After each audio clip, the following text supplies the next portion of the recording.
L'implication du gouverneur Bamalissa dans la lutte contre les violations des droits de l'homme à Nitoré n'est pas à démontrer, dans la mesure où il ne cesse de fournir des efforts pour trouver des solutions catassées. Cependant, pour mener à bien ces combats, il faut ajouter à l'engagement et à la détermination de l'autorité provinciale l'implication de tous. Ainsi, dans le cadre d'un appel à l'action générale de défendre les droits de l'homme faite par l'ONU, nous souhaitons inciter le grand public, nos partenaires, ainsi que la famille des Nations Unies, à promouvoir des actions porteuses de transformation et à présenter des exemples pratiques et inspirants susceptibles de nous aider à mieux nous remettre de la crise et à créer des sociétés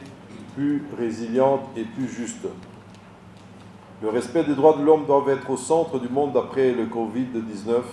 L'activisme des groupes armés est en ligne des causes de violation de droits humains à Nitoré. Jean Bamalissa Saïdi reste confiant envers les différents partenaires de stabilisation pour mettre un terme à ces phénomènes. Pour ce qui est de la province de l'Ituri dont j'ai la charge de conduire, je reste confiant au partenariat qui la lie au système des Nations Unies, à la MONUSCO ici présente, ainsi qu'aux autres partenaires de stabilisation, en vue de mettre fin à l'activisme des groupes armés